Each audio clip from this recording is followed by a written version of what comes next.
You're listening to the Podcast Detroit Network. Visit www.podcastdetroit.com for more information. I said, hey, welcome to the Man Cave Happy Hour. I said, hey, welcome to the Man Cave Happy Hour. We're gonna drink a fine whiskey and smoke a really fine cigar. There it is. Time for Happy Hour. It is the Man Cave Happy Hour. Whiskey, cigars, spirits, the stories that go along with it. I'm Jamie Flanagan. Well, good afternoon, gentlemen, and everyone else. I am Matt Fox. And we are on Tuesday, and it's Tasting Tuesday, as we do and have been doing for some time now. The Tasting Tuesday with Joe Louis Bourbon. Michael is on location. What is your favorite part of the week, Jamie? Oh, the Tuesday. Monday's just stretching for what happens on Tuesday. It's the way we get started. We got bourbon. Yeah. Oh, Gary, you can keep that up. No worries. That's all right. Oh yeah. I want to be, No. I guess I didn't get my Joe Louis care package. That's it. For preparation. We have all kinds of guests. We're getting closer and closer today. Michael is down in Atlanta, and he's connected with some bartenders. He's getting some social distancing going on. Michael, who do we have on our bartending crew, and where are you at? So first of all, I am here at Establishment, which is in Midtown Atlanta. And it is a bar that has a really big outdoor patio, and they've opened up for takeout only. It's one of the best bourbon bars in the city. And inside behind the bar, we're going to go and say hello to Tom McGuire. But I just wanted to show you the front, how they're doing this. So if you walk in here, you'd be greeted by a bunch of signs that say, "Hey y'all, stay safe." The menus are here. Okay. Right? And then you can step right up and they'll take your order. The menus are in plastic. And then if you want, you can put socially distancing over there. So it's pretty cool. And, they've got all the wines on display and the full cocktail menu. And then we come inside, which normally at this time would be absolutely packed with people, is now just me and Tom. Yeah. Well, and Tom McGuire's over here. Oh, thank you, sir. Very welcome. That's good. And he's going to do the right thing. Yeah. And so you keep that social distancing going, and it's getting things reopened again. And that's what we wanted to talk about and try to figure out today. And we brought in our friend Gary Graff. He's an entertainment writer with the Oakland Press here in Metro Detroit area. And he also, Billboard magazine, Rolling Stone, and about 100 other magazines. You would go, holy crap. Really? And yes, really. So Gary Graff, entertainment writer. We want to talk to Gary. We're going to get to that about venues reopening. Joe Louis Bourbon is very involved with the Golden Gloves.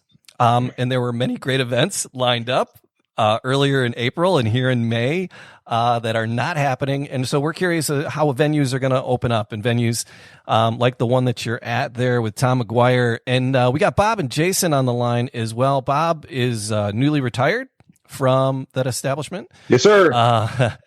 And Jason is one of the troubadours behind the bar as well. And with us, too, is Charles Avison. He's the author. It's like too many authors. It's like whiskey and writers. It's two of my favorite things on the planet. Charles Avison, author of Detroit City of Champions. So talking about Joe Louis, you were talking about the City of Champions. And so we love having Charles with us, bringing in that rich history.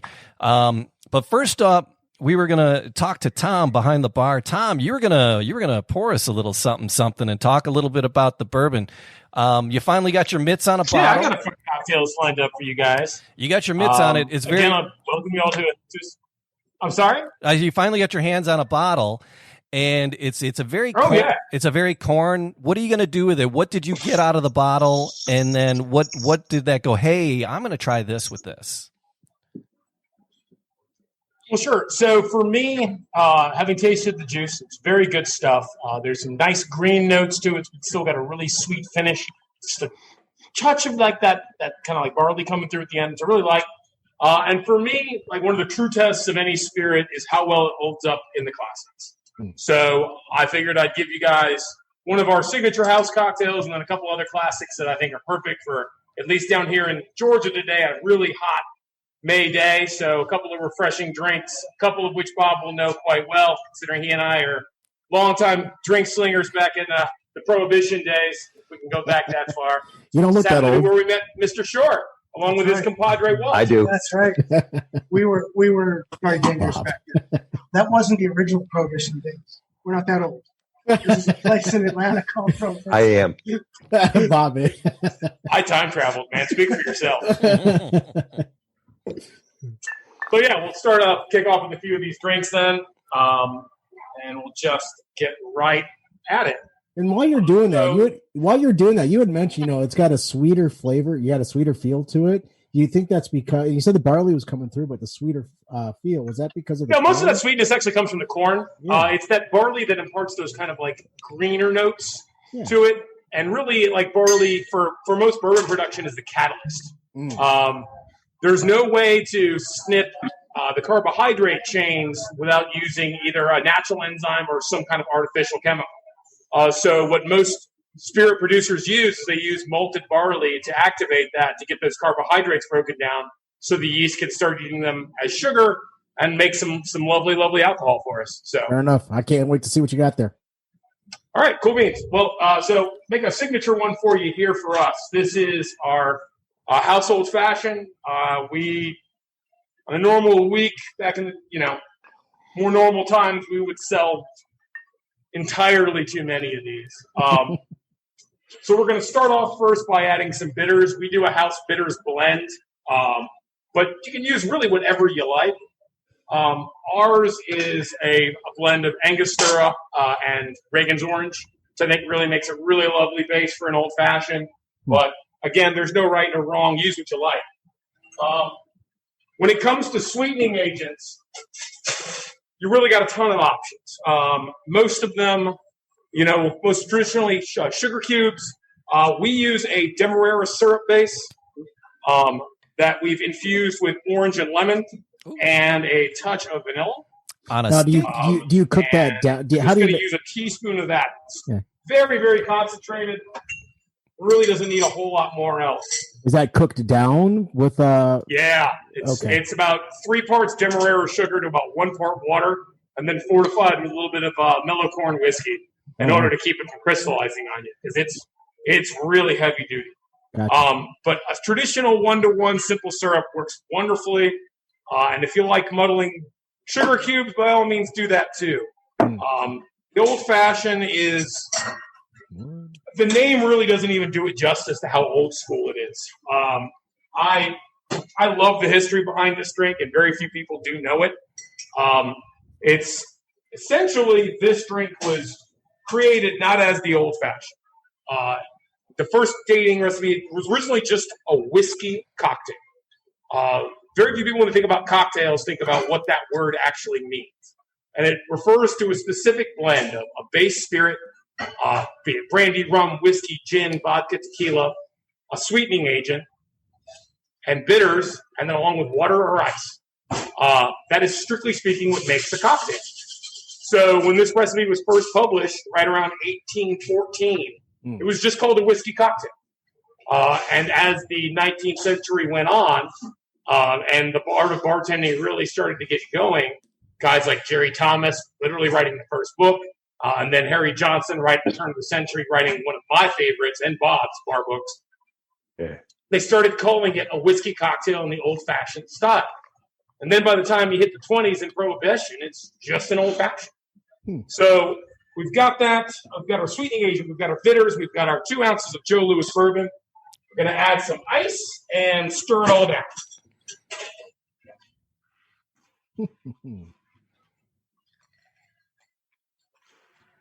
I'm just really missing being at the bar with you doing this. Yeah. Right now. So a stir over a shake. What is the preferential over a stir over a shake? Oh, when to stir, when to shake? Yeah. I mean, the hard and fast rule on that is if it has juice, you shake it. If it doesn't, you stir it. But realistically, it really comes down to a case-by-case basis. You stir when you want to control dilution, essentially. When you don't want a drink to get too watered down. And you shake when you really want to get it cold and really kind of smooth. Got it. That's one hell of a spoon there. That's looking pretty refreshing. That is. Got some big hunkin' cubes here to serve it up on too. I know Bob's cut 1 million of these by hand along with his hands. Nothing like big ice. Yeah, with heavy equipment. No, right? With his machete. I'm faking it today. All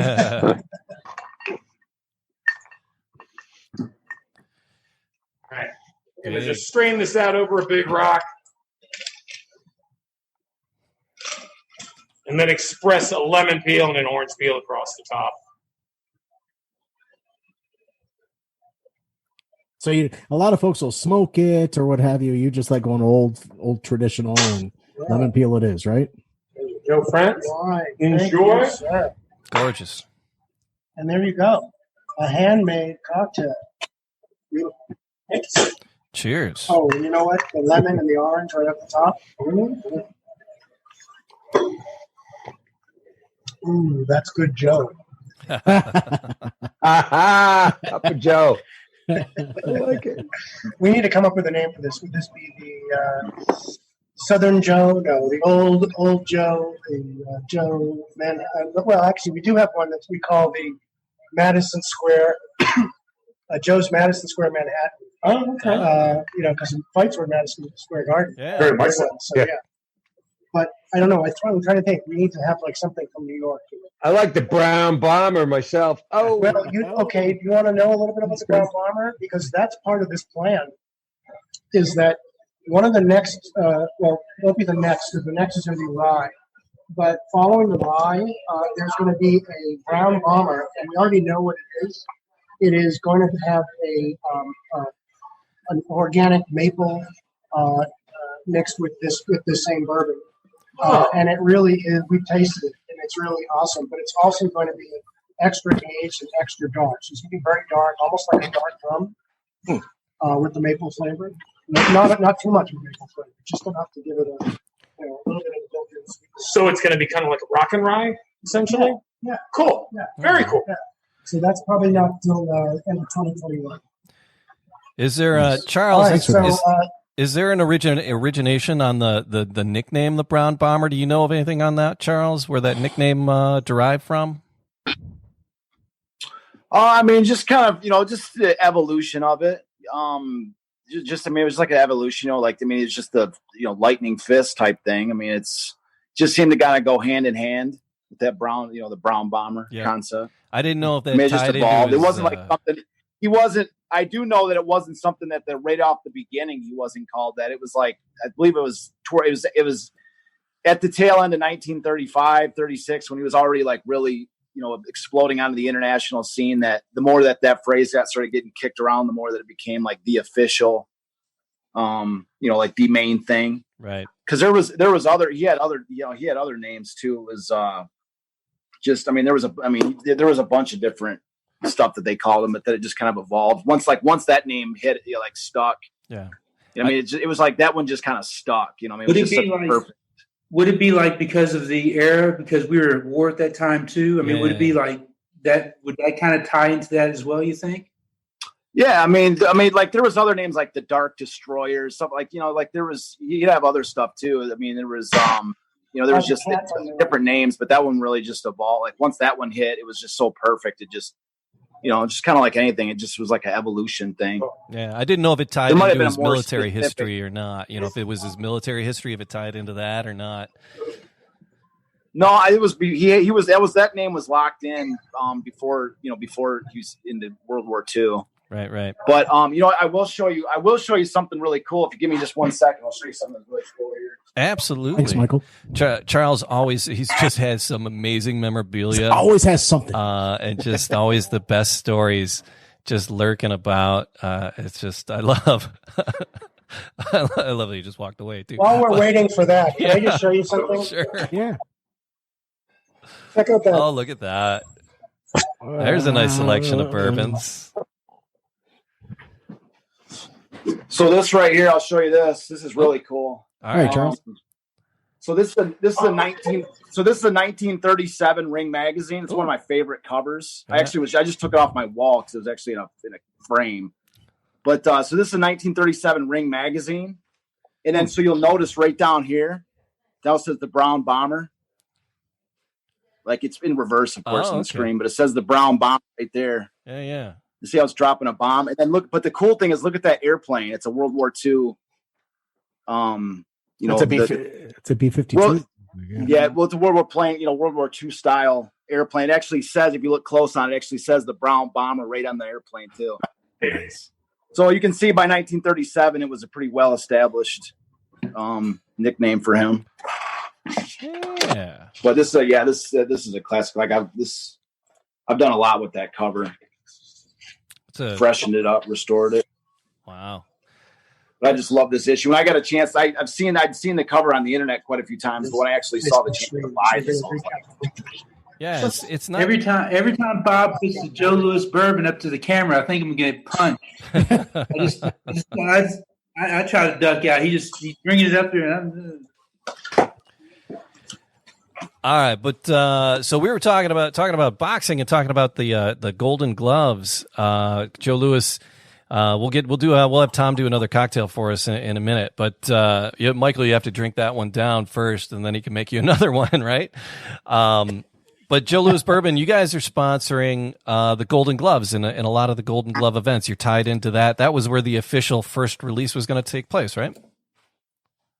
Well, yeah. So, and by the way, I just want to introduce the fact that I just popped up that Facebook Live is now possible. So we are now streaming on Joe Louis Bourbon page while we continue this here. But so what was supposed to happen is that, will happen at some point, is that the launch plan for this was all tied to the markets where there were going to be state championships in 2020 for Golden Gloves, and also the nationals. The national championships were in Tulsa, Oklahoma, scheduled to be in May, and none of that happened. Right. So we were already in midst of launching in Michigan, and in fact, we were supposed to preview the launch on your show on April 14th, a soft event at the Detroit Shipping Company, and then later that week on Friday and Saturday, there was going to be a simultaneous 2-venue launch at the Deltaplex in Grand Rapids, and also at Bert's Place in Metro Detroit. There are two simultaneous Golden Gloves events in state. None of those happened. So as you may recall, those of you who are loyal followers, we started doing these about a week before that, and we've continued ever since. But our second market was to be Las Vegas. Right. And Joe Louis Bourbon was about to be placed in all of Caesar's Palace. It was also simultaneous to the largest conference of the year for the industry, the WSWA, which was going to be at Caesar's Palace. And as a result of the relationship that Joe Louis Distilling has forged with USA Boxing, that is the parent organization of Golden Gloves, but USA Boxing oversees all amateur boxing, including the Olympics and Team USA. Oh, wow. They were going to bring all the Olympic boxers to Caesar's Palace for an exhibition. So Joe Louis would have gotten attention all over the place. Yeah. And all of that's out the window. Las Vegas is still closed. We're waiting for rescheduled events. But I'm going to share one of the things with you. Today, I received the sales report from Michigan. Oh. And Joe Louis Bourbon is 3.5 weeks after being launched in the mid of a COVID pandemic. Please. It is in 439 stores in Michigan. Oh, wow. Has sold 275 cases, which was what our projections were that we would sell in the first 2 months with all of those events. And those events haven't happened. And we are ahead of the sales forecast. And now they're scrambling to get more product into Michigan even before we get to the next thing. So thank you, Michigan. That's great. That's great. That's good. And I like to think it's because of what we're doing, but I don't know if we can take that much credit for it. I'm going to agree with you on that. How about that? That is the man cave bump is what that is. That is for sure. But so yeah, talking about it's right here. The man cave bump is right here. All the Golden Glove events, they're not your involvement with them are only postponed as long as the events are postponed. So if the events are canceled, you'll jump on the next set of events, or if these moved dates. But Gary, so the question is whether it's this year or next year. So yeah, we brought our friend Gary Graff in. Gary's an entertainment writer with I mentioned earlier, the Oakland Press here in Metro Detroit, and just Rolling Stone, Billboard, and just everywhere. Enjoying some whiskey with us on a Tuesday. Gary, thanks for being here, Gary. Apparently, it's Tuesday. Yeah. Okay, thanks. Welcome to the Man Cave, Gary. If it wasn't, if it wasn't Tasty Tuesdays, I would have no idea whatsoever. So apparently, it was like a little Thanos snap of the fingers, and all of a sudden, sports and entertainment and concerts are gone. No kidding, right? Are they ever coming back? They're coming back, but the short answer, and we are going to talk for a long time about this. The short answer is we don't know when, we don't know how, and we don't know what they're going to look like. Now, does that keep any of us from talking out of our butts about how it's going to happen? Of course not, because everybody has ideas. Everybody has a little bit of insight, into what's going to happen. The problem, guys, is we don't know. First of all, we don't know when the all clear is going to sound, and even when the all clear sounds, what it's going to look like. I mean, is that fabulous bar down there in Atlanta going to be able to, to have 100 people, 200 people? I don't know what the capacity is. And concert venues, sporting arenas and stadiums are going to face the same thing. Are there going to be capacity limits? What is the admission drill going to be? Are they going to take your temperature?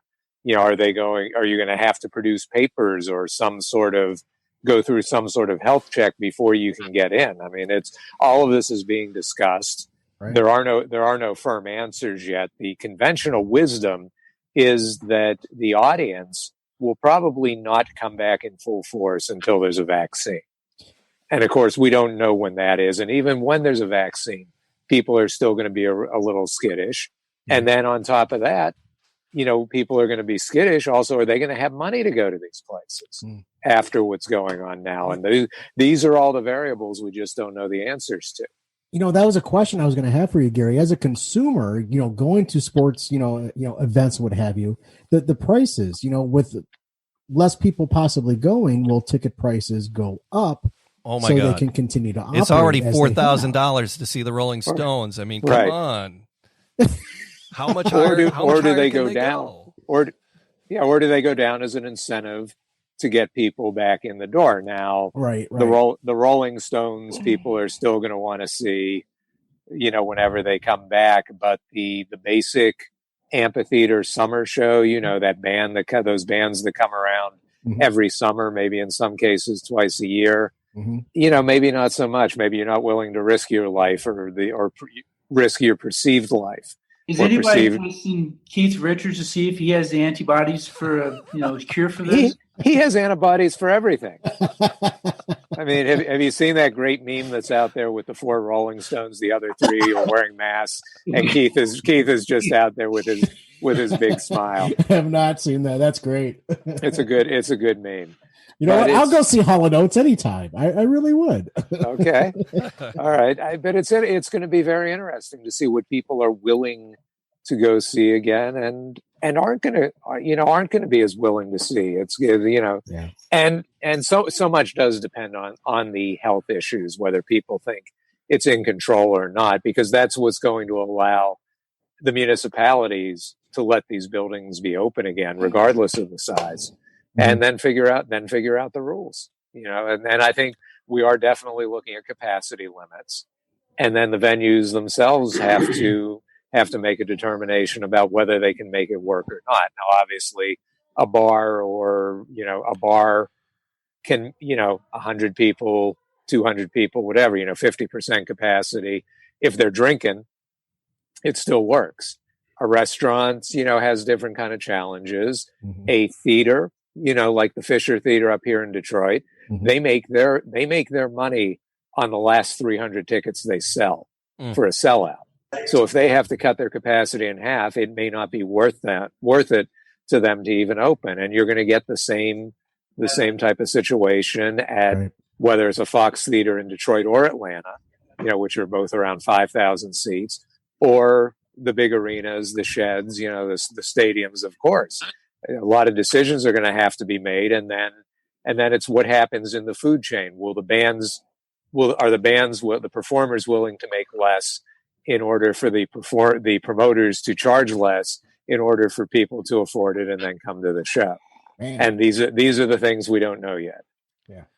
So it's a lot to hash out. It's a lot to take in and try to kind of think about as to, I love going out. I love being at the concerts, love going to events, spending time with friends. And these types of thoughts that you have that we're going through is just it's somewhat disheartening. I'm not going to lie to you, Gary. It's somewhat disheartening, but I get it and I understand it. Do I like it? Absolutely not. But it's there for a reason. We don't know what we don't know, but we're going to work through it. We're going to get there, and we're going to get Joe Louis Bourbon back in Detroit. We're going to launch them. We're going to get back into the Fisher, the Fox, and Detroit Shipping Company. It's going to happen. We have to be patient. I guess that's the bottom line. You have no choice. Yeah, you have no choice but to be patient. And like I say, it's incredibly complex. I talked to a lot of these venue operators and promoters. They're rescheduling shows, knowing that they may have to reschedule the rescheduled date. I think the smartest, and this talk about disheartening. I think the smartest plan for any touring artist right now is to call 2020 a wash and start looking at 2021 and possibly late into 2021. That's a very sobering reality, and we all need a drink when you think about it. It's a fair assessment at the same time. So can I ask a question? Can I ask Gary a question? Yeah. So Gary, did you see when I did my little walk around here earlier? Yeah.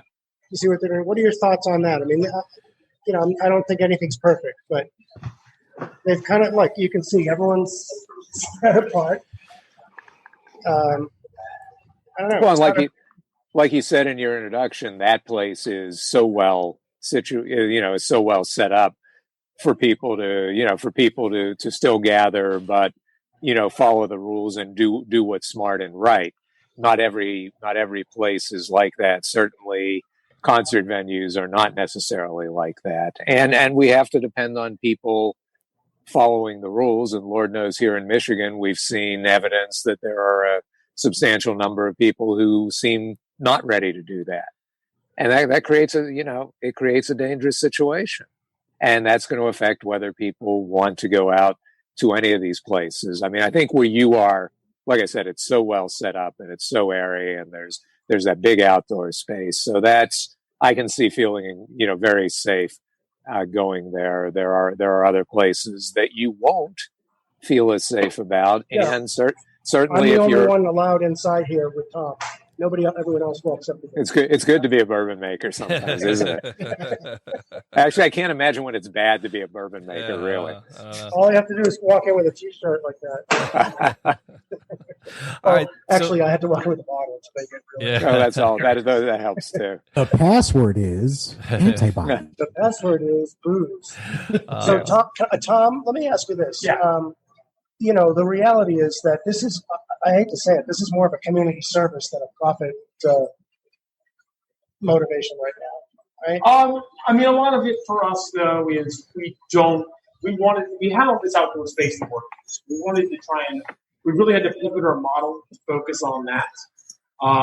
And I'm not going to sit here and, try and tell you we're making money hand over fist. Well, all I know is as a keeping the lights patron, on. if I were here on a normal night, I would have maybe 30 seconds of your attention. A little bit less, yeah. Even less than 30, just a little bit less, particularly during happy hour. Yeah. Right. So yeah, no, it's definitely tricky, but we're really trying to do our best to keep things going. We have a large amount of staff who we really miss dearly. We really want to get back here, and we knew we had to keep things going as best we could and as responsibly as we could, so they have a place to come back to work. That's one of the things that you don't see is the faces of the people that are affected by this, like directly. Like it's a real tough thing. Me and my immediate boss having to call all our staff and tell them, hey, you guys need to file for unemployment. Shit, I never thought I'd say. Not because of the business, not because bad operations. That's completely beyond our control. Well, and you know what? And they're better off, as long as it lasts. It's not going to last. That's the thing. To get the, the unemployment, the 600 bonus. I mean, a lot of folks in this space are, and doing better now, right. But that's not going to last. So that's just a temporary. What happens in July and August, great. That's really where the issue comes in.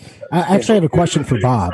We just wanted to keep things, keep it as tight as we can until when things get a little bit closer to normal, or we know what new normal is. As it stands, I mean, it's a day-by-day thing for us. It's really the only way to operate. We really don't know what we're going to walk into tomorrow. It's like we didn't know what I was coming into today. Yeah, I have a question for Bob.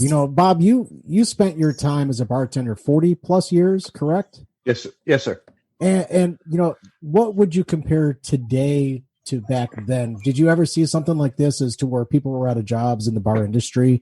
And well, I'm sure you did, but can you help these guys, give them some advice as to what they need to do to make? No, there's never been anything like. I'm old, but I'm not that old. I mean, the plague when those locusts came through. What was that like? When the frogs and everything were falling from the sky, people were drinking like crazy. It was great for business. When you were eating dirt, let's just go. Right? Moses still owes me 4 bits for a tip. Okay, but one thing I just thought of that's really fun out of this. Now Tom will get this because he's been with me at Prohibition and a lot of different bars we've been together, and we just. Wouldn't it be nice if we could keep it to, okay, we got 10 guys going to come in now and you're going to show up for them and then they're going to move along?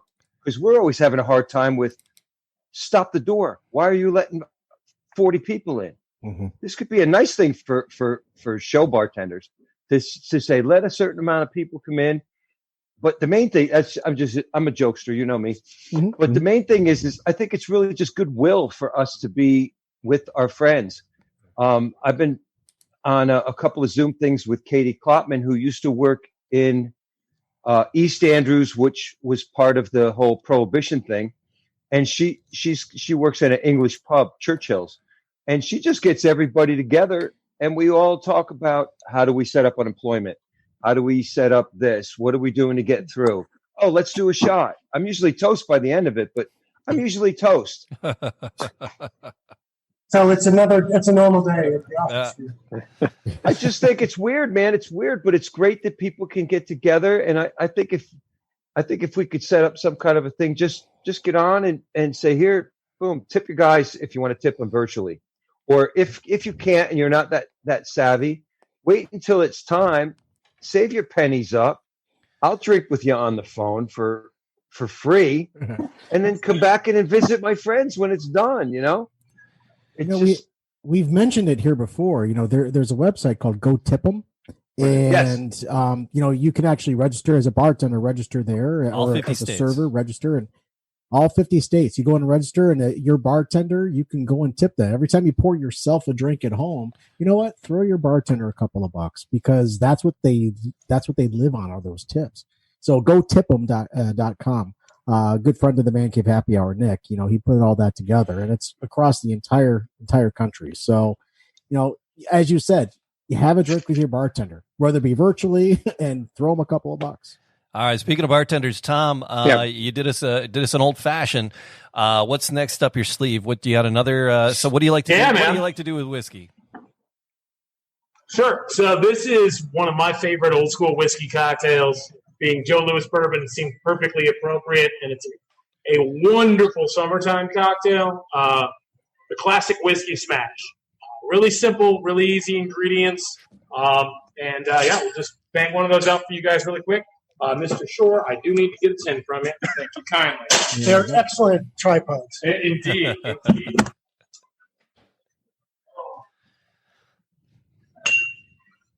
So there's a whole family of drinks called smashes, and they all have, fairly kind of similar proportions. You can make this with gin. You can make this with brandy. I really like doing it with bourbon. I think that works out pretty well. So, you have any Joe Louis bourbon? I think I do. Goodness gracious! How So did that happen? let's smash this all up. So we're gonna get 2 ounces of Joe Louis bourbon in there, and we're gonna follow that up with a little bit of fresh squeezed lemon juice, 3/4 of an ounce. That is 100% pure lemon And then juice. I have a mint syrup that I've made up. You can use a regular simple syrup as well, because we're going to throw fresh mint in with this. Anywho, so get yourself some nice green mint, fresh mint, and literally just throw that in the shaker. You don't need to muddle. We don't need anything fancy. The ice, the action of the ice in that tin is going to break all this mint up for us. So as long as you shake it hard and fast, it's really no work at all. And again, he taught us earlier, Matt, right? We're learning something today. If there's juice in it, that's when you want to shake it. Yeah. Look at us learning stuff. You're learning. I'm watching and learning. Yeah, that's the thing about the Man Cave Happy Hour, Jamie. You came to me 2 years and a few months back, and you're like, "Hey, I got this idea. I want to learn." And here we are, 2 years later, sitting here with all these wonderful gentlemen, amazing, talking experts about bourbon and learning, from a bartender in Atlanta. Never in my wildest dreams that I think would be doing this this point in time, and maintaining and just thank you.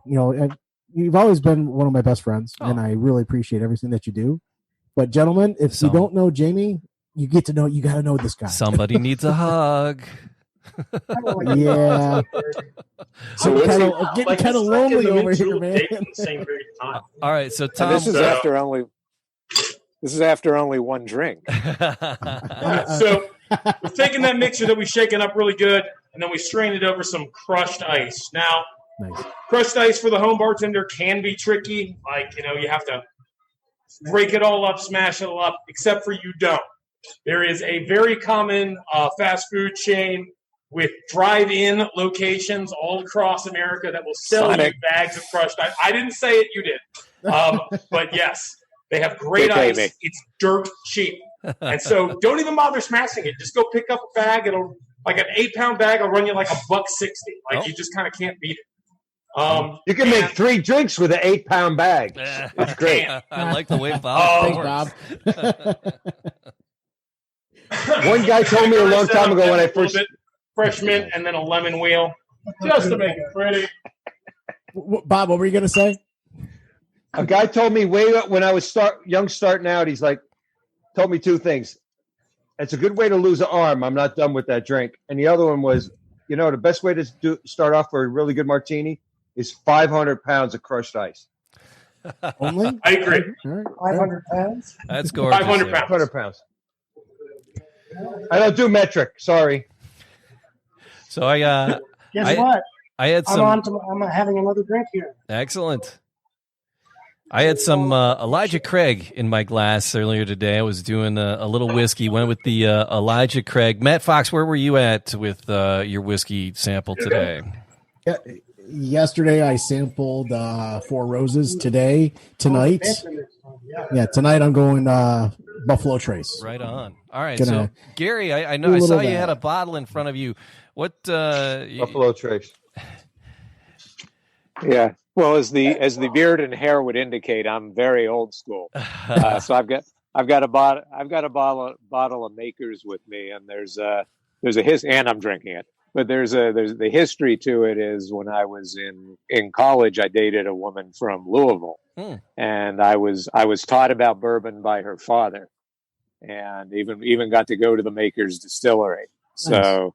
So that instilled a certain loyalty. Not that I'm not going to be picking up some Joe Louis, unless it happens to appear at my door at some point. But the address can be provided after the show. But, Jamie and Matt do know some people. I do know people. Yeah. So they can, and I think between our arms we're 6 feet apart. So I like it. Very nice. Very nice. I like that. I like that story. Every cocktail's Oh yeah, no, I got got a story. I got schooled nicely in Kentucky, and this is the same guy who brought a rifle to our college town after we broke up. But he did teach me about bourbon. Perfect. Knowing from being from Kentucky, he probably had the rifle anyway. Well, oh yeah, It just it's just kind of the thing they do, I guess. Now, Jason, you grew up in Kentucky, yes? Yes, born and raised. Yes, Born and raised. How far away from Makers were you? I'm about an hour from Maker's Mark. I actually am an ambassador for life for Maker's Mark. Rob Samuels was a guest in Bozeman when I was there. I've made a lot of drinks for Rob. Him and his wife both love old fashions and Manhattans made with Maker's 46. Right. About an hour from Maker's Mark. 20 minutes from Buffalo Trace, 20 minutes from Woodford Reserve, Four Roses the same. Jim Beam's about an hour and 10 minutes because that's in Claremont. Right.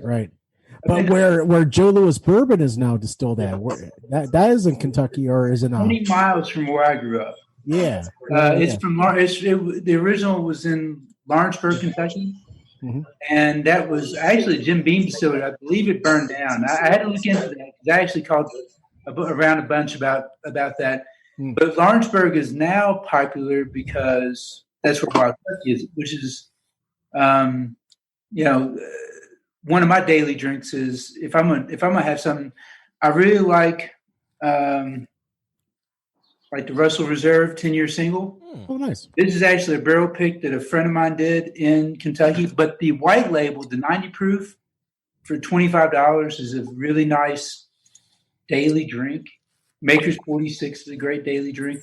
But what I'm sipping on is actually local from Lexington too. It's not shipped out of the state. It's called Rock Castle. I've not heard of that. This is a small distillery. That batch right there had 750 bottles in it, I believe. I think they're on like batch 9, but they started off making vodka, just trying to get a mash recipe, and now they have,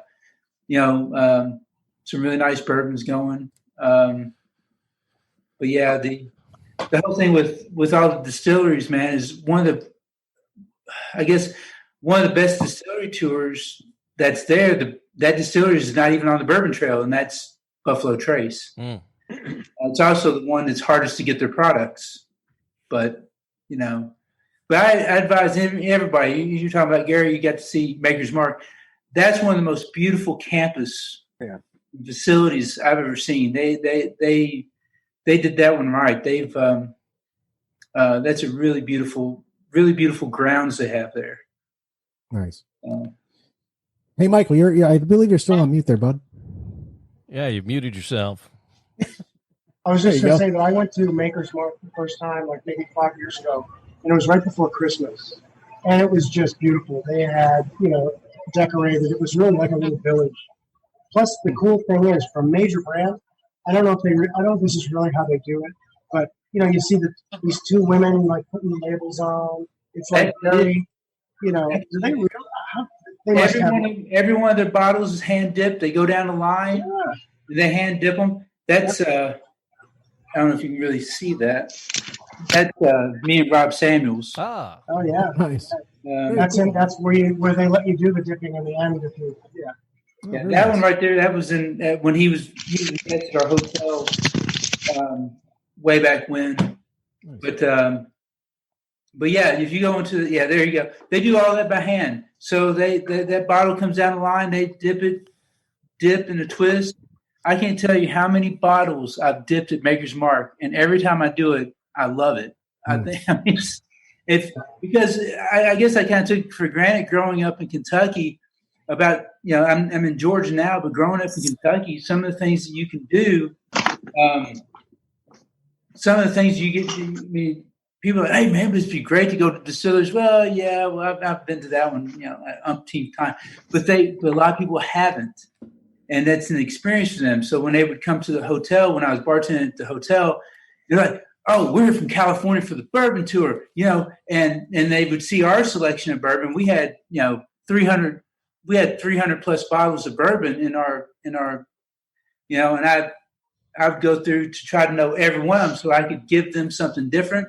Sure. It's like for the experience for someone from Detroit coming down and picking out 3 or 4 distilleries to go to. I mean, that's just it's worth seeing. We have there are some friends of the Man Cave. Jamie, you're welcome to jump in, but there's a group of folks. It's a family-owned business in Kentucky called the Kentucky Bourbon Boys. And I like to call them the Uber of the Kentucky Bourbon Trail, where you actually could call them and set up a tour of each distillery that you want to go and visit over a weekend and a day, and they will drive you from point A to point B to point Z. And if you want to go somewhere else for lunch, they'll throw some recommendations there as well. But they're still open in 2013, I believe. But they're just really, really wonderful people, and they want to make sure that you have a good experience at the distilleries when you're down in Kentucky, and you don't get lost. Because Jason, correct me if I'm wrong, you can get lost pretty easy on the back roads there in Kentucky, right?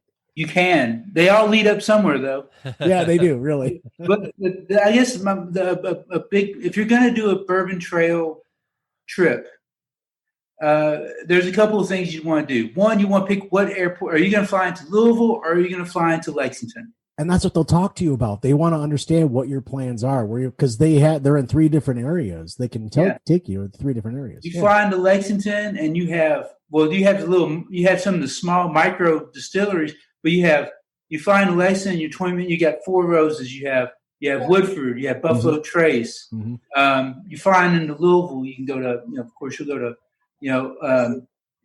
Brown Foreman. Well, Brown Foreman is also Old Forester. So you can go to Old Forester. You can see Angel's Envy, which is in downtown Louisville. You can see. Now you have Bullet. And Bullets there as well.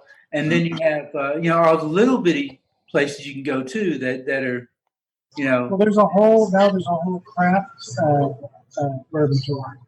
It used to be there's the regular bourbon trail, but now there's a craft bourbon trail. Yeah, this one's on the craft. This one's actually in downtown Lexington. They actually have Town Branch here too, which is Alltech Distilling. Town Branch developed the original bourbon barrel ale, where they took their beer and they stored it in bourbon barrels. You can actually get it here in Georgia. But Town Branch Distillery, when they first opened up, they have 3-pot stills. They're killing it, and it's their own bourbon. And the guy was a microbiologist from UK. He came over and started a distillery. It's called Town Branch. It's right on the Town Branch Creek.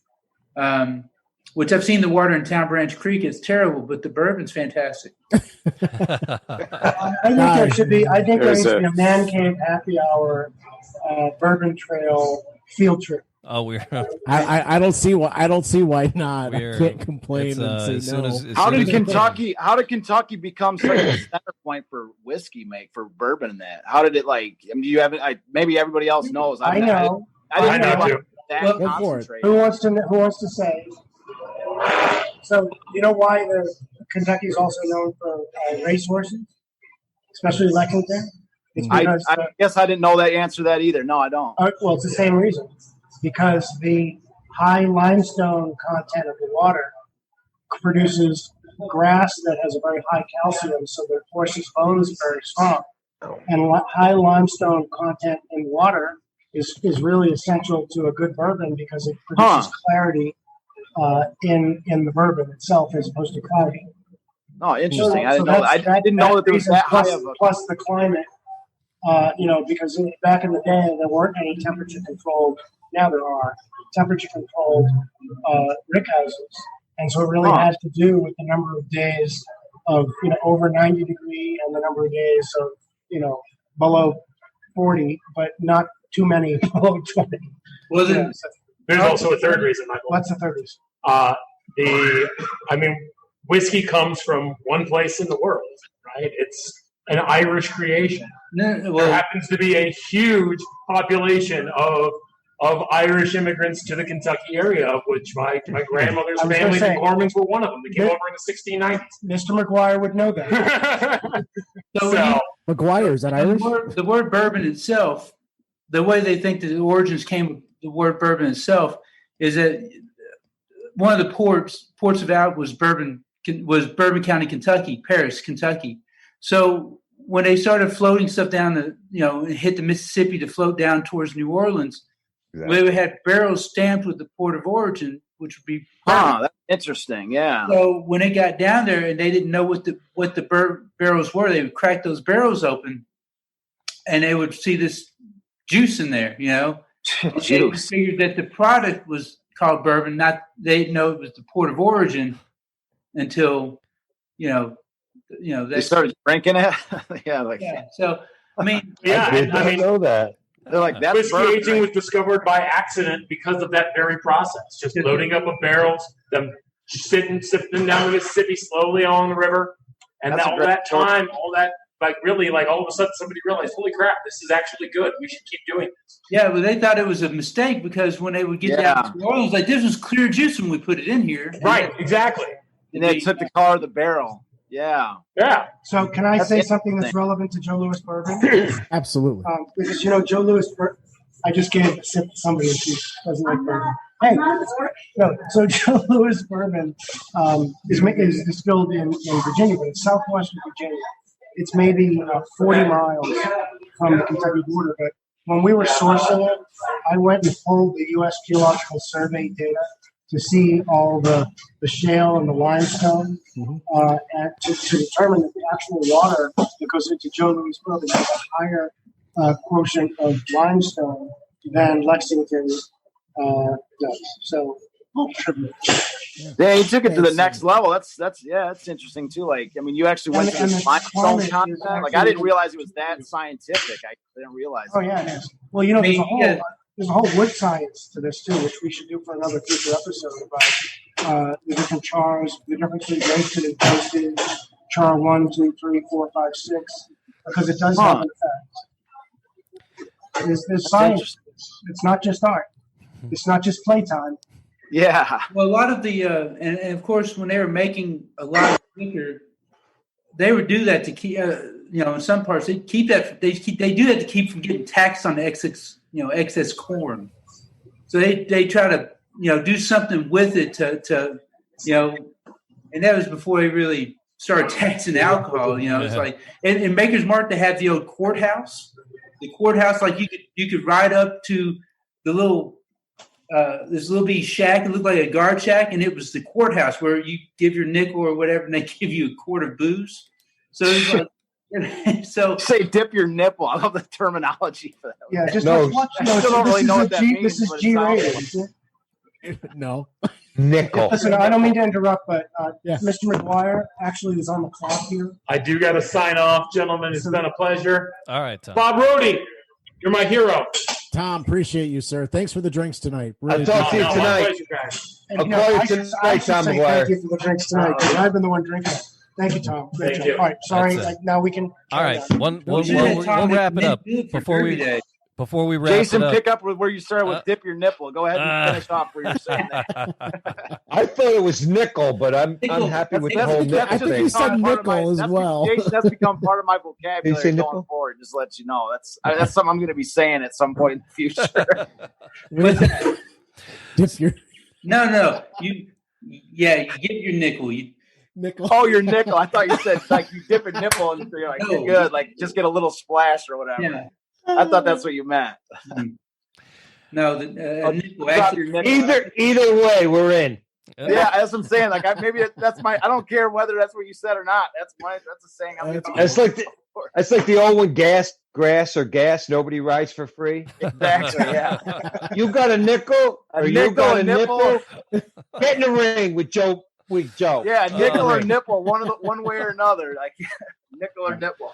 Here comes a punch. Yeah. So hey, Bob, Jason, did you get yours yet?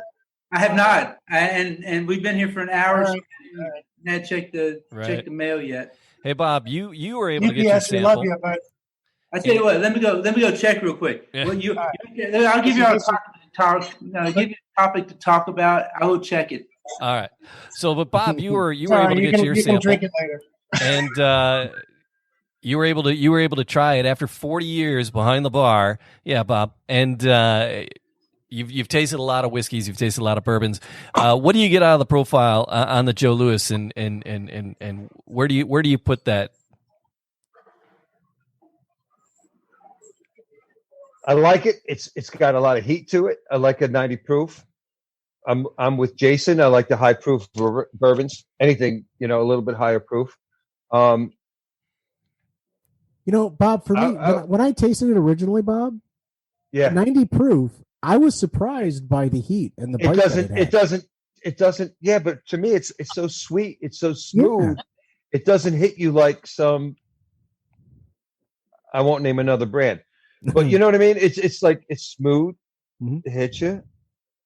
It's a TKO or just a KO. It's a win. It's another win. Oh, it's another. Okay, we have a great post. Great post. The stats are not in yet, Joe Louis, because.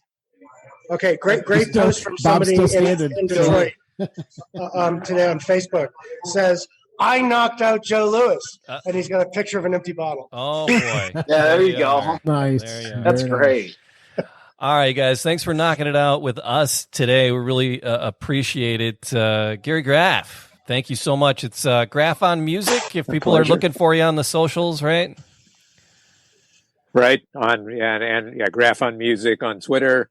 Gary Graff on Music on Facebook. Okay, cool. You got a podcast? No podcast yet, but that'll be coming. Everybody's asking. Okay, everybody, awesome. Everyone's Gary. Yeah, man. Everybody's talking at me. All right, thanks, gentlemen. Yeah, Charles, thanks for being with us. Jason, Bob, always a pleasure. Thank you, and we'll do it again, man.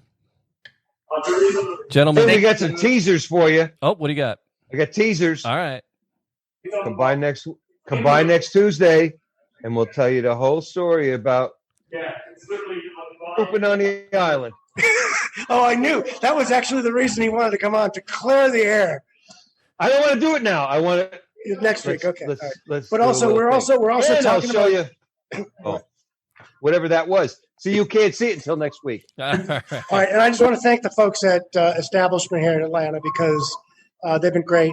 Tom and everybody's been, tolerating us here. Yes. So, and I'm learning things about how to reopen from these guys. Thank you guys so much for having me on. Yeah, no, thanks for being here. Everybody, cheers. Appreciate it. Cheers. There you go. Be safe.